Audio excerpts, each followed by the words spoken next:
perturban mi calma casera, bienvenida seas. Tus besos perturban mi calma casera, bienvenida seas.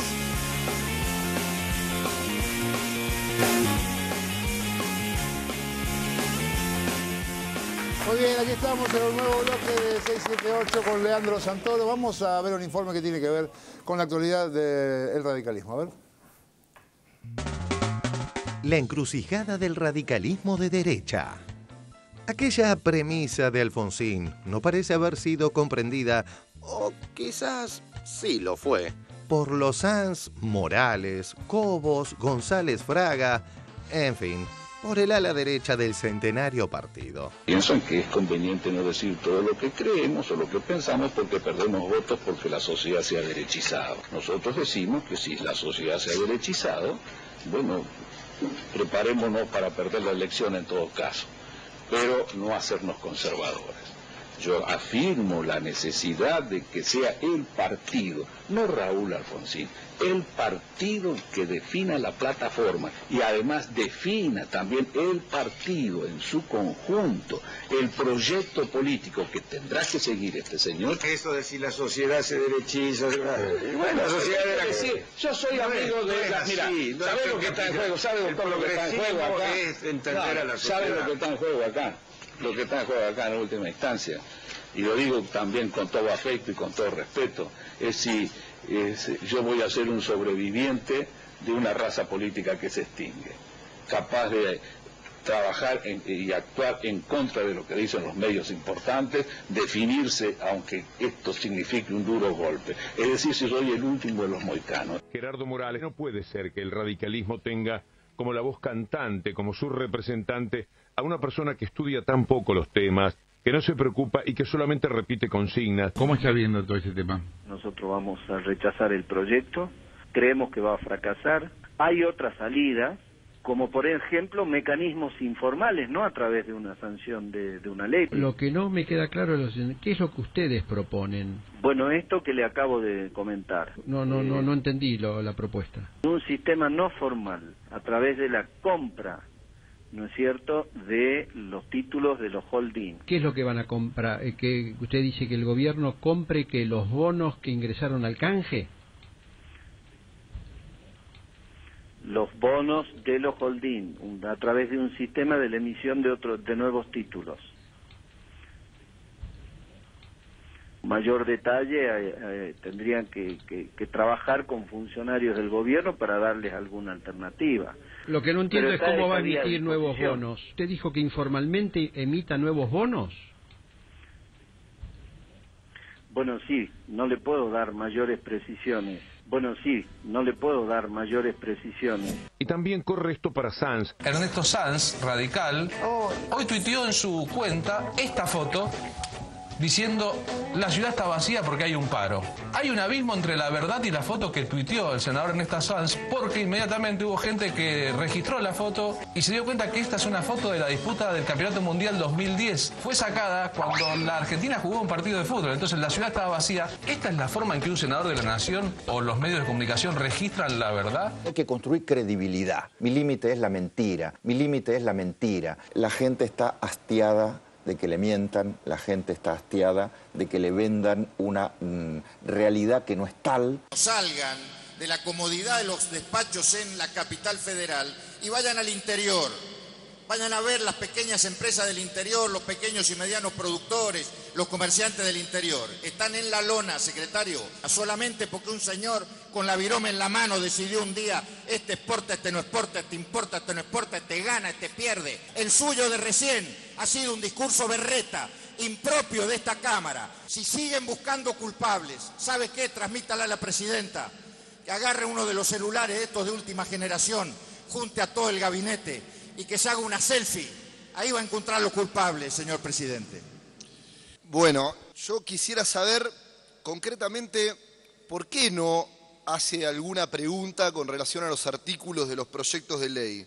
Quisiera saber por qué no pregunta concretamente sobre... por favor, hemos escuchado con todo respeto a la exposición. Gracias. ¿Sabe qué creo? Porque lo noto muy enojado y creo que usted en el fondo está tranquilo porque los proyectos piensan que está bien. Usted piensa que los proyectos están bien, porque si no, me los podría haber criticado.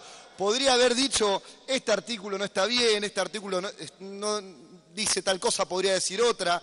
¿Cuál es el aporte al hablar de todas esas generalidades? Homicidios dolosos se ha mantenido dentro de un promedio de 2.663 casos en el país. Usted información no tiene. Entonces, ¿sabe qué pasa? Aumentó la tasa de ¿Usted me contesta esto? No diga tasa de seguridad porque ese concepto no existe. Lo que existen son delitos. Y los delitos... ¿Aumentaron los delitos o no? A ver, los homicidios dolosos se han mantenido dentro de los parámetros existentes. Es una sensación entre 2.400 y 2.663 casos. Ok, quería escuchar eso, ya está, me doy listo. El número de mayor número de delitos se produjo en la Argentina en el año 2002, cuando superó el número de 3.000. Listo, ya está, ahora va a volver al 83, al 2001. Ya la sabemos, la cantinela es. Es hasta vieja la chicana. Ya está, me doy por insatisfecho. ¿Cuál va a ser la decisión del radicalismo en función a este proyecto de ley de pago soberano? Mi opinión es que no hay que acompañar la ley. ¿Existe una propuesta superadora por parte del radicalismo? No tiene por qué haber. No tiene por qué haber. Yo creo que el gobierno no puede tratar de involucrar a la oposición cuando no lo ha involucrado en todas las decisiones de los últimos 12 años. ¿Cómo analiza la actitud de la oposición frente a este conflicto con los fondos buitres? Bueno, no, yo di la discusión dentro de mi bloque, ustedes saben, dentro de mi partido. Yo creo que ineludiblemente el radicalismo tiene que estar del lado del interés nacional y no de los fondos especulativos. Cuando la Argentina está en peligro hay algo que... ¿Cómo le va? Hay algo que... González Fraga. Sí, justo. Bueno, perdí la discusión. Bueno, pero yo perdí la discusión dentro del partido. El radicalismo está del lado del interés nacional. Ahora o en el futuro, siempre parte de su historia. Eso es lo que usted dice en las reuniones. Eso es lo que yo digo en las reuniones y lo ratifico. ¿Le hacen caso a los correligionarios? No. Difícil no cerrar con Raúl Alfonsín, plantándosele a uno de los referentes de Hermes Wiener en Washington. Creemos todavía en la más visible del mercado, ¿no? Desde fines de la década del 70, los organismos financieros internacionales y los grandes centros de poder impulsan una serie de reformas económicas denominadas neoliberales. Aplicadas primero en Gran Bretaña por la primera ministra Margaret Thatcher y luego en Estados Unidos por el presidente Ronald Reagan, la nueva tabla de mandamientos de la economía mundial incluye, entre otras cosas, la disminución del gasto estatal, la privatización de las empresas públicas, el fin del proteccionismo industrial y la liberación de la economía al libre juego del capital. El Alfonsín que sirvió a la sociedad rural, que se le plantó a Reagan en los jardines de la... Eso es el discurso de los 80 del Alfonsín. Los presidentes cuando se encuentran en una cumbre o algo así, como se llame, se intercambian los discursos. Cada uno sabe lo que va a decir. Papá no hablaba inglés, pero le traducen. Lo que que había cambiado el discurso. Claro. Entonces él agarra el de él, lo guarda en el bolsillo y le contesta las cosas que había dicho Reagan. Que las democracias han heredado cargas muy pesadas en el orden económico. Que una deuda que en mi país casi llega a los 50.000 millones de dólares y en América Latina en su conjunto está alrededor de los 400.000 millones de dólares, conspira contra nuestra posibilidad de desarrollo, de crecimiento y de justicia. Esta es, señor presidente, sin duda una de las grandes diferencias en nuestros dos países. Bueno, muy bien, aquí estamos con Leandro Santoro. Ahí el senador Artaza, Nito Artaza, decía, bueno, perdí la discusión dentro del partido y ¿qué te pasa cuando escuchas eso? Es un fenómeno, Nito. Vamos a ver qué hace Nito. Yo creo que, a ver, nosotros somos, de alguna manera... Quiero decir, ¿se sigue dando la discusión dentro del partido? No, él es senador, entonces habrá dado la discusión dentro del bloque. Ajá. Política hacen los políticos profesionales. Los militantes que me están escuchando del otro lado saben que digo la verdad. Es muy difícil, siendo militante político, tener capacidad de influir en esas decisiones. En general, uno lo que hace es justifica. Es así de triste. Nito tiene coraje y yo estoy seguro que está dando la discusión. Además, lo que no puede hacer es decir que va a votar en contra, que no se puede votar en contra de los intereses nacionales y después votar en contra de los intereses nacionales. Igual lo entiendo porque nosotros como liberales en el buen sentido de la palabra, somos respetuosos de las instituciones y de los partidos políticos. O sea, para nosotros los radicales es muy importante que la democracia se fortalezca con los partidos políticos. Entonces es muy importante, de alguna manera, darle dinámica a esa discusión cotidiana, a esa discusión de ideas. Lo que pasa es que muchas veces la discusión no se da en términos de ideas, se da en términos de intereses. Y es esto lo que yo creo que está pasando acá. Desde el punto de vista de las ideas, desde las convicciones, no hay debate. Desde el punto de vista de las conveniencias, aparecen toda esta cantinera de conflictos, digamos, que estamos viendo, que cuesta explicar, porque los intereses son inconfesables en general, ¿no es cierto? O sea, es muy difícil decir, miren, nosotros vamos a votar esto porque es lo que nos conviene a nosotros. Si sos senador de la Nación, estás representando los intereses de la Nación. Entonces ahí viene la pirueta. Pero la verdad, yo le quiero decir una cosa a los radicales que me están mirando.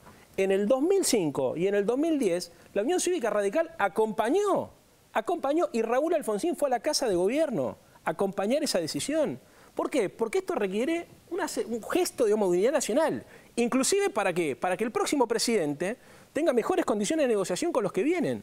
Acá hay que darle la certeza a los acreedores que después del 2000, primero que la Argentina es solvente y segundo que después del 2015 la Argentina va a pagar. Y va a pagar porque el costo de no pagar es mucho mayor que el costo de pagar es mucho menor que el de no pagar. ¿Se entiende? Porque muchas veces se dice, bueno, ¿cómo pagar la deuda? Bueno, uno se ha enterado y se ha informado en estos últimos años que no pagar la deuda externa es una consigna que es fácil repetirla, pero que es muy difícil cumplirla, porque las consecuencias financieras, monetarias, comerciales, son súper complicadas para los países. Entonces acá el tema es cómo nosotros podemos recrear condiciones de desarrollo pensando para adelante y pensando en el interés de la nación. A ver, Palma. Sí, yo aprovechando que tengo a Leandro acá, quería preguntarle en realidad qué ganaría el radicalismo con una alianza con Macri. Digo, te pregunto por qué, porque bueno, lo que veníamos charlando incluso acá en el programa hace algunas semanas es la posibilidad ante tres grandes espacios opositores, que seguramente alguno de esos tres espacios se subsuma, ¿sí? Se hablaban de, digamos, relaciones o un acuerdo entre Massa y Macri, y eso después, bueno, mermó, y aparentemente el acercamiento sería entre el radicalismo, algunos dicen hasta un Sanz vice en una fórmula con Macri. Entonces, bueno, mi pregunta en general sobre el radicalismo en general es ¿qué crees vos que ganaría el radicalismo con esa alianza? A ver, creo que el radicalismo comete el error hace un tiempo largo de disputar el voto conservador y de renunciar a la interpelación del voto progresista. Entonces, viste cómo son las cosas, digamos, te vas condicionando de a poco. La verdad es incomprensible, desde el punto de vista ideológico es una traición lo que estamos haciendo, o lo que están haciendo. Yo en eso no me voy a hacer cargo para nada, porque yo con Macri no voy, lo respeto mucho, es una derecha moderna, todo lo que ustedes quieran decir, pero yo ahí no voy. Ahora, yo intuyo que lo que están buscando es evitar el papelón electoral. ¿Por qué? Porque las encuestas dicen que hay una suerte de polarización entre dos candidatos de origen peronista. Entonces es muy probable que Massa o Scioli salgan primero o segundo y que Macri salga en tercer lugar, porque esta es una democracia de candidatos. Por más que vos tengas que la suma de los candidatos de UNEN te da 25, cuando lo pasás a un candidato eso te da por abajo de 15. Entonces, ¿cuál es el problema que tenés? Si no vas con un candidato competitivo, cuando vas a la segunda vuelta, o sea, vas a la primaria como podés, pero vas a la segunda vuelta, es la elección donde se definen dos cosas, los diputados y los senadores. Entonces, si no tenés una sábana presidencial que te arrastra, corres el riesgo de no meter ningún senador nacional y en muchas provincias de no meter ningún diputado nacional. Ni hablar los que van por los que buscan las intendencias, los concejales. Entonces, la presión del aparato y de la dirigencia que quiere venir acá a Buenos Aires o que quiere hacer una buena elección en su provincia para llevar una lista competitiva que arrastre es muy fuerte. Pues muchos te dicen, ¿cómo vamos a ir, suponete, con Cobos o con Wiener, si nosotros terminamos saliendo cuarto en la primaria y después nos vamos al quinto?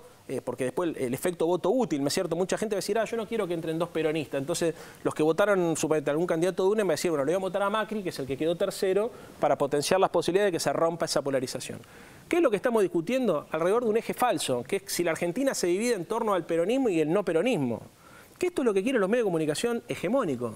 ¿Qué es lo que están buscando? Reordenar el sistema político a partir de un nuevo bipartidismo con un panradicalismo moderado y un neoperonismo moderado.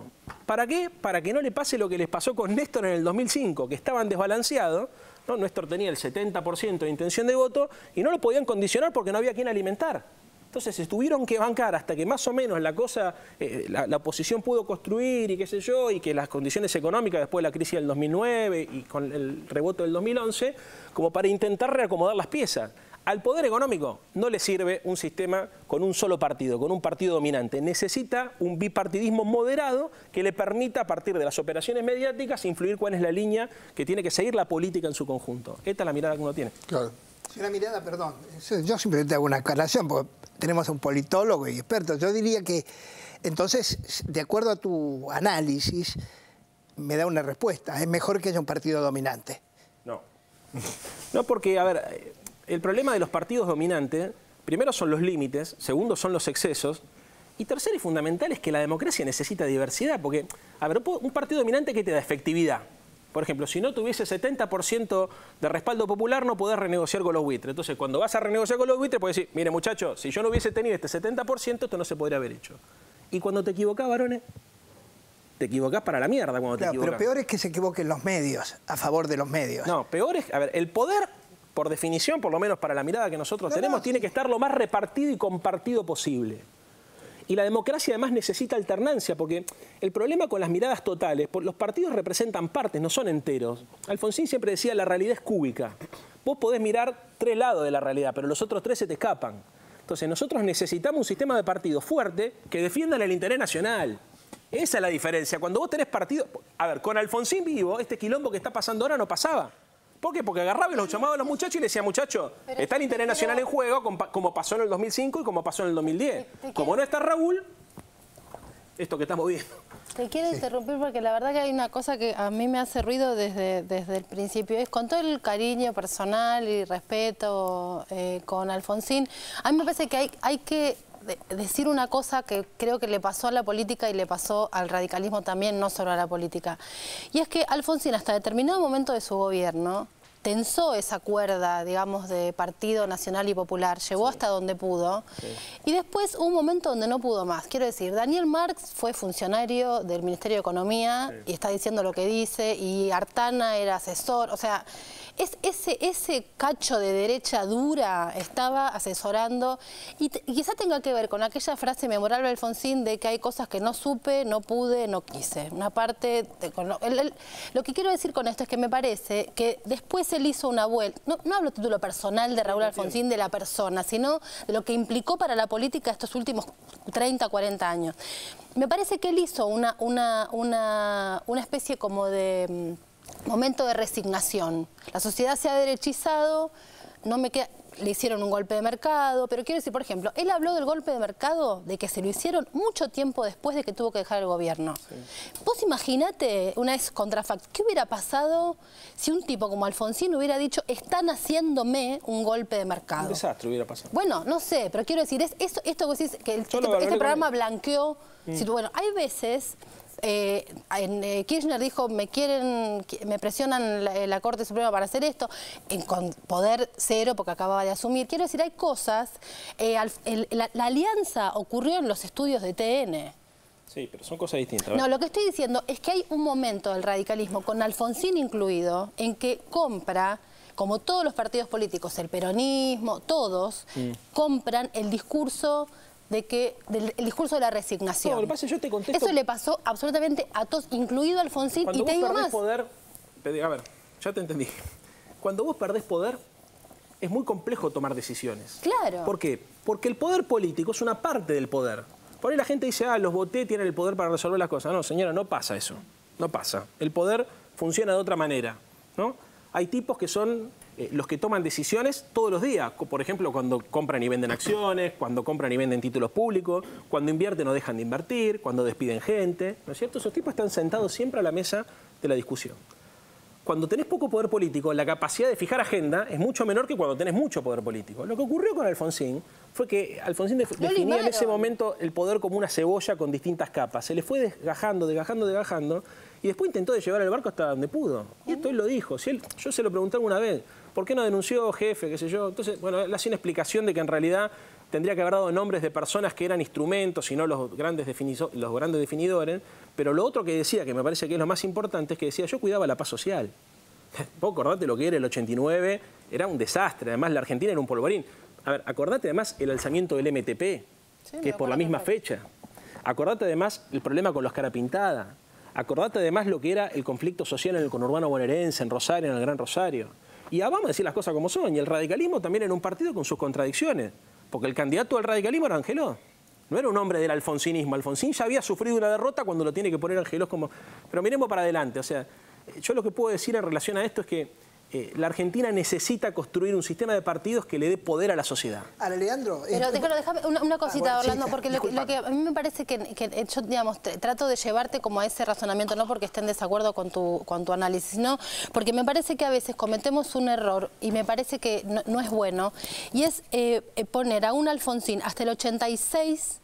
y luego poner un Alfonsín en la década del 90. Lo que quiero decir, que me parece muy importante que vos lo hayas dicho, es que hubo un presidente que era ese mismo que sostenía eso, que le hablaba a Reagan mirándolo y que a veces no alcanza. Y lo que hace son cosas que tienen que ver con renguear. Sí, pero a mí me parece, porque si no sabes privatizamos, pero si no sabes por qué lo digo, porque él llegó como llegó hasta el límite. Pero me parece que está bueno no construir una especie de mármol de Alfonsín, porque si no pareciera que él no hizo todo lo que no hizo porque no quiso. Claro, porque no se puede a veces, porque muchas veces no se puede. Sí, por eso yo soy comprensivo con el gobierno en un montón de cosas. O sea, porque tuve la suerte de haberme formado de pibe con Raúl y la posibilidad, la ética de las convicciones, la ética de la responsabilidad. Alfonsín siempre apelaba a Weber. Decía, bueno, por ejemplo, me decía, mira, Leandro, mentira está bien en política, no está mal, pero si vos vas a devaluar y viene un periodista y te pregunta, ¿usted va a devaluar? Tenés que decir que no. Porque las consecuencias para el país son mucho peores si decís la verdad que si mentís, ¿no? Entonces hablaba de la ética de la responsabilidad. Acá lo importante me parece que para poder construir ciudadanía, para poder construir vitalidad en las ideas, que es lo que nosotros necesitamos, es identificar de alguna manera, en la medida de nuestras posibilidades, la complejidad de cómo opera el poder en la Argentina. En una democracia periférica, con ciertas limitaciones estructurales en términos económicos, y que además es una democracia joven, porque la verdad es que nosotros tenemos 30 años de democracia. Entonces, el aprendizaje colectivo de cómo se construye poder, cómo se toman decisiones, cómo se elabora ciudadanía, cómo se construyen políticas públicas, es un aprendizaje complejo. Yo creo que el radicalismo y la cultura del radicalismo tiene mucho para aportar en esa discusión.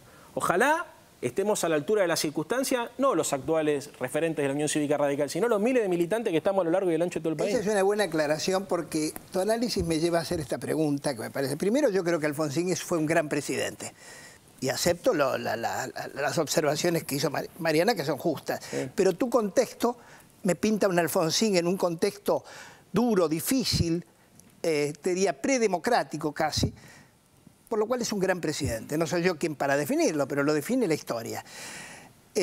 Lo que sí creo, cuando vos decís diversidad de partidos, y yo puedo quedar como alguien dictatorial, porque la televisión tiene eso.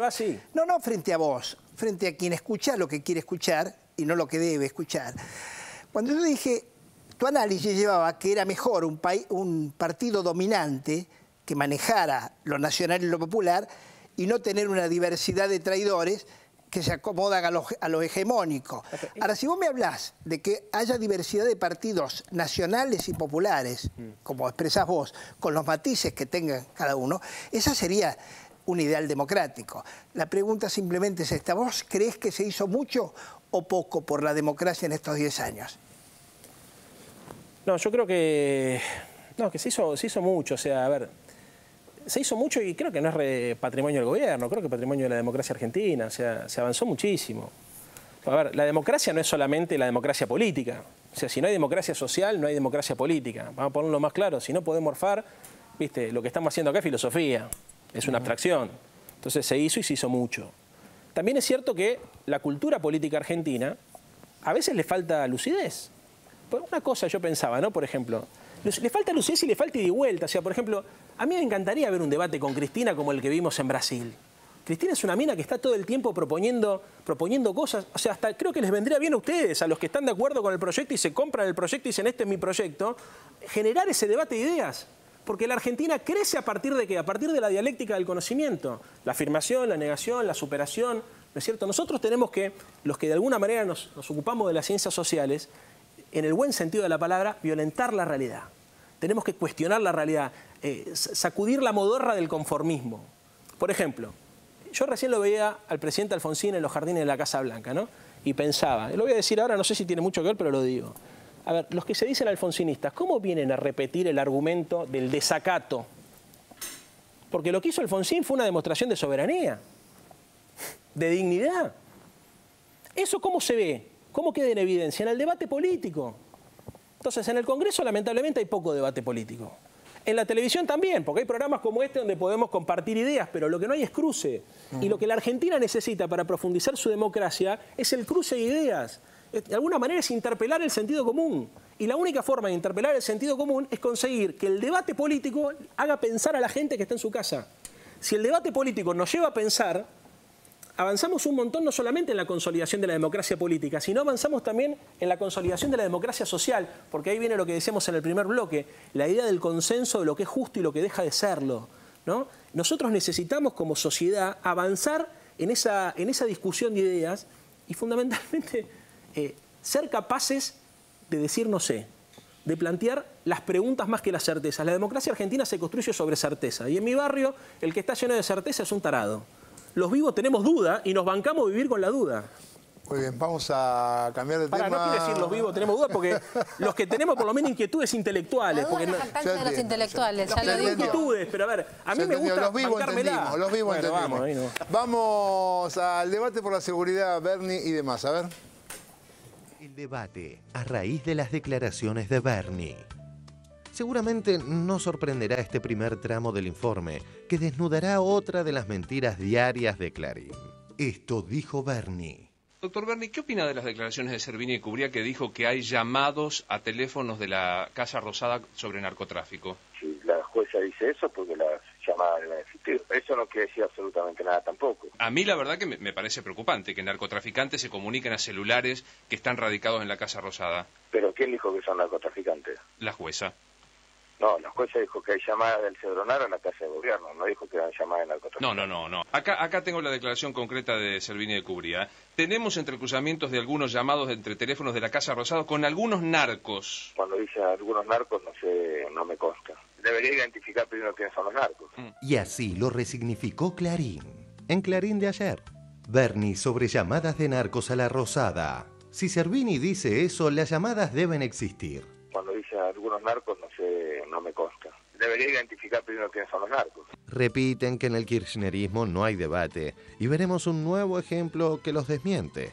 Sin chicanas, preguntamos. ¿Recuerdan algún caso de disenso interno en el macrismo? Estoy totalmente convencido que aquellos delincuentes extranjeros que vienen exclusivamente a la Argentina a delinquir, hay que deportarlos.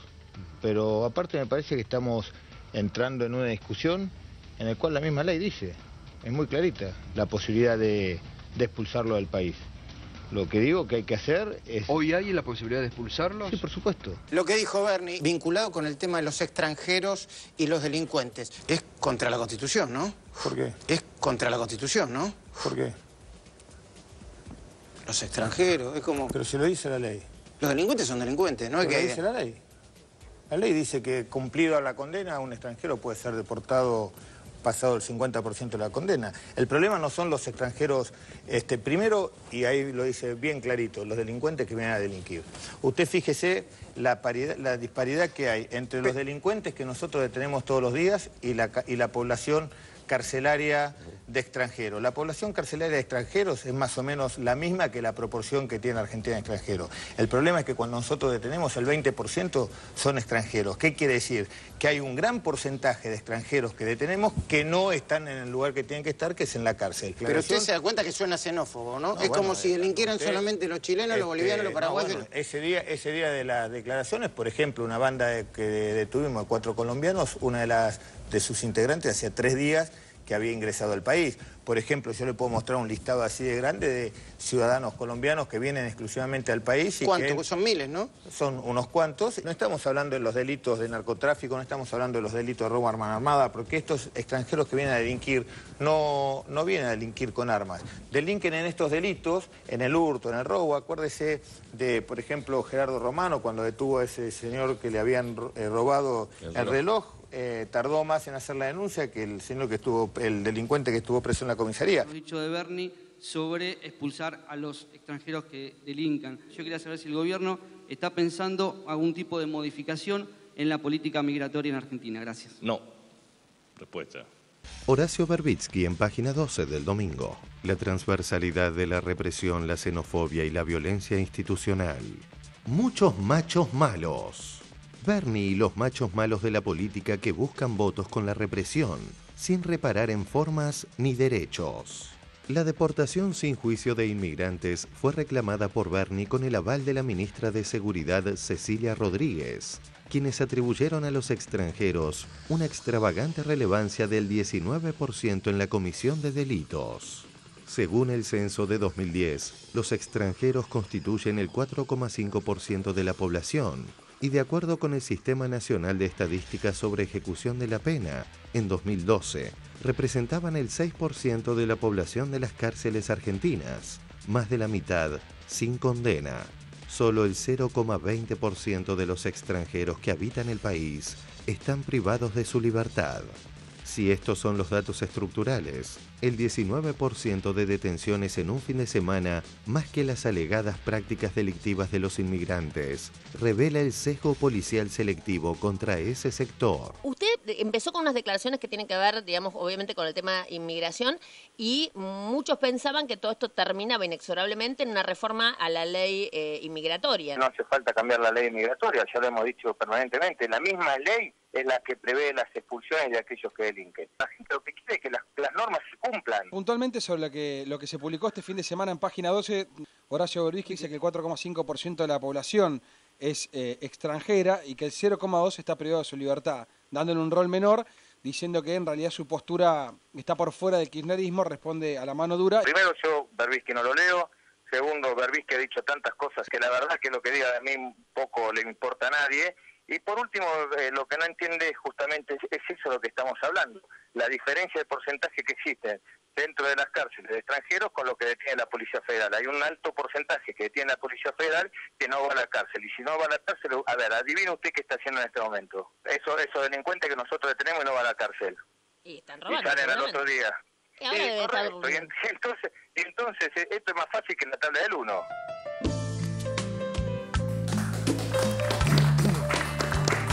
Bueno, a ver, Barone, ¿qué me cuenta sobre la tabla del 1? Voy a decir pocas cosas para introducir a mis compañeros que son jóvenes y tienen otra mirada sobre la sociedad. Primero, en la Argentina fue un país de grandes afluencias migratorias todo el tiempo. Hace 100 años, en 1914, había más extranjeros que argentinos. Con lo cual, quiero decir, siguieron viniendo y los afluentes son distintos en aquella época, que venían italianos de Europa, españoles, árabes, y hoy que vienen de países limítrofes. No cambia nada en absoluto desde el punto de vista de la apertura que hay de fronteras en Argentina. Segundo, el CELS, al que preside Berbisky, está en contra, rechaza a Casal, a Granados, a Bernie y a ¿quién más? Milani. Y a Milani. Es decir, tiene sus argumentos y el CEL rechaza el CEL. Bernie, en declaraciones, se la pasa yendo en los canales dando explicaciones, a veces discutiendo con los periodistas, a uno le puede gustar o no, no es mi estilo precisamente ese, pero bueno, dice que él solo cumple indicaciones y órdenes de la presidenta. Vuelvo a repetir, dice que él solo... Se supone que la presidenta de la Nación lo está escuchando. Yo supongo, es un análisis simplemente de espectador, de oyente. Lo segundo que se me ocurre pensar es que lo que ocurrió, no solo con estas declaraciones, sino que lo que ocurrió en el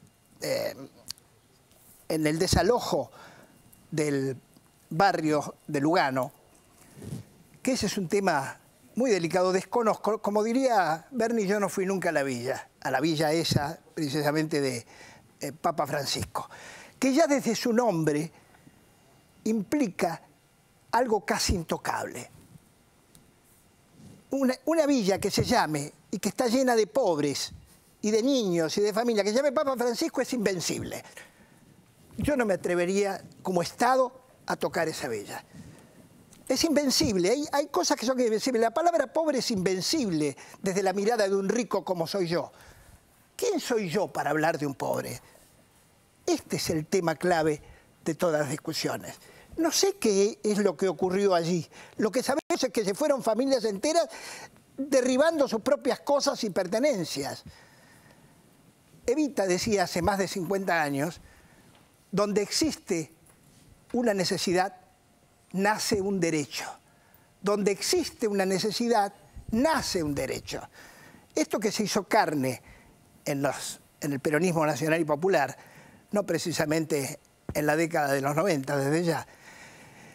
Entonces yo me pregunto, ¿qué ocurrió allí para que los argentinos tengamos que ver esa demolición, vamos a decir, estéticamente desagradable? Ni siquiera voy a hablar de moral. No se me derramó una lágrima viendo eso. Me puse como un espectador y dije, ¡qué espectáculo! ¿Por qué ese espectáculo se da con un gobierno nacional y popular que incluyó, según las Naciones Unidas y todos la CEPAL y todas las estadísticas que quieren comprobar, y ustedes son estudiosos, la mayoría de los que están acá, o todos, para no hacer discriminaciones inútiles, uno de los países de más inclusión en los últimos años, junto con Brasil, Venezuela y otros países. A ver. Bueno, he dicho esto para decir que no quiero hablar de ese tema. A ver quién quiere hablar de ese tema. Primero es un programa histórico este, porque es una crítica fuerte la que vos estás haciendo, porque Bernie no deja de ser un funcionario del gobierno. Y coincido con la crítica, y coincido con la línea del CELS. La verdad, a mí me da mucha pena, porque en Francia, ¿qué se dice, por ejemplo? No tenemos laburo porque están los argelinos, y así crece Le Pen, que para el que está viendo del otro lado de casa y no sabe, Le Pen es la derecha más reaccionaria. Cuando vos identificás el conflicto en el otro, es mucho más fácil la resolución. Simplificaste todo, y la política muchas veces es compleja. Yo te digo una cosa, yo conozco bien el tema porque doy clase en la cárcel. Recién hablaba con un amigo mío, Leandro Alperín, que es el que armó el programa UBA 22 de educación en cárceles, y le preguntaba, un estudioso del tema, le digo, Leandro, ¿cuánto es más o menos la población que está extranjeros en las cárceles, no? Dice, bueno, mira, es complejo porque no hay estadísticas fiables, creo que del 2009 no sé en estadística, pero más o menos solamente el 4% de la población carcelaria es extranjera, y es más o menos lo mismo que se viene manteniendo en los últimos años. Entonces, identificar un enemigo al boliviano es muy fácil, ¿no es cierto? Porque eso te redime de culpas. Yo creo que lo que tenemos que hacer como sociedad es tomarnos el tema de la inseguridad en serio, hacer una gran convocatoria a todas las fuerzas políticas y sociales y empezar a construir nuevos paradigmas abonados en nuevos consensos. Yo creo que lo que hay que discutir en la sociedad argentina, y creo que algo de eso decía Barona recién, es cuál es el umbral permitible de desigualdad. Lo que nosotros tenemos que discutir como sociedad es qué tanto desigualdad vamos a tolerar y cómo construimos una sociedad de iguales en el mediano y en el largo plazo. Sí, a mí la verdad el discurso de Bernie me parece preocupante. Creo que el problema es el delito. Es un secretario de seguridad, me parece que lo que tiene que actuar es contra el delito. La estigmatización del extranjero me parece que es lo más fácil, lo más peligroso y al mismo tiempo lo que evidentemente, y esto sí me parece terrible, y me parece terrible que un funcionario, terrible o quizás es demasiado el calificativo, insisto con preocupante, que un funcionario del kirchnerismo haya subido en las encuestas a partir de estas definiciones. Porque adecuar el discurso al requerimiento de la derecha, me parece que ahí sí es claudicar en los términos que antes veíamos que decía Raúl Alfonsín. Y eso creo que sí es preocupante. Y también es más preocupante todavía en esa nota de Berbisky del domingo, que la verdad que la respuesta de Bernie también me parece que es un atajo muy fácil, decir no leo a Berbisky. La verdad que el tema no es Berbisky o no es Berbisky, el tema es si los datos que dice son corroborables o no, si es cierto o no, y la seriedad que ha manifestado el CELS a lo largo de su trayectoria me parece que amerita que un funcionario los lea porque es serio, no porque sea Berbisky. Un recuadro de esa nota hacía alusión a la participación de un supuesto militante o participante, de una víctima, digamos, un habitante de la villa Papa Francisco, que en realidad era el jefe del operativo de los gendarmes, es decir, un gendarme camuflado como un militante, como un servicio, operando y dando órdenes a miembros de las fuerzas de seguridad sin una identificación adecuada. Entonces, que eso suceda hoy me parece realmente grave Y eso sí me parece que el secretario de Seguridad tendría que dar una respuesta a eso. No puede decir no leí a Berbisky. Eso es una denuncia grave sobre un comportamiento clandestino de miembros de una fuerza de seguridad que dependen de Bernie. Y eso sí merece una respuesta institucional. A ver si ya tengo muy poquito tiempo. Sí, cortito, pero básicamente me parece que estamos ante la disyuntiva de cómo resolvemos los conflictos, ¿no? Me parece que claramente uno puede plantear que hay una decisión de este gobierno a lo largo de todos estos, de toda esta década, de que los conflictos no se resuelven de manera represiva, de que los conflictos no se resuelven por derecha. Y eso me parece es lo que está partiendo las aguas en este momento. Estigmatizar a cualquier grupo social, básicamente, primero es inexacto, esto pasa con los menores, ¿no? Los menores son asesinos. Cuando vos vas a los datos de homicidios dolosos, los menores no tienen incidencia. En las migraciones les aseguro que pasa lo mismo, pero la pregunta es, ¿resuelve el problema del delito estigmatizar, o del narcotráfico, o de lo que fuere, estigmatizar un grupo social? Primero. Y segundo, el fin de semana salió también en Página 12 una solicitada con política de vivienda, no hay toma ni desalojo, que también tiene que ver con el eje del déficit habitacional en la Ciudad de Buenos Aires, con una amplia responsabilidad del gobierno de la ciudad, pero de nuevo, ¿no? La solución con las topadoras derribando las casas no es la respuesta a los problemas de inseguridad que supuestamente adujeron y llevaron a ese desalojo violento. Así que me parece que una vez más lo que está confrontando el secretario de Seguridad de la Nación, que efectivamente tiene ese cargo de funcionario importante, pero también Berbisky así remarcaba otra cosa, ¿no? Uno, qué sé yo, en la solicitada la firman una cantidad de espectros de diputados kirchneristas, muchísimos con muchísima influencia en las grandes decisiones de política nacional, o el propio Guado de Pedro, que mencionaba a Berbisky en su nota, que también tiene un diálogo directo con la presidenta. Así que me parece que este tema es para seguir desarrollándolo, pero habla de cómo el kirchnerismo va a solucionar sus propios conflictos. Vamos a hacer un corte y ya venimos. Si puedes tú con Dios hablar, pregúntale si yo hablo.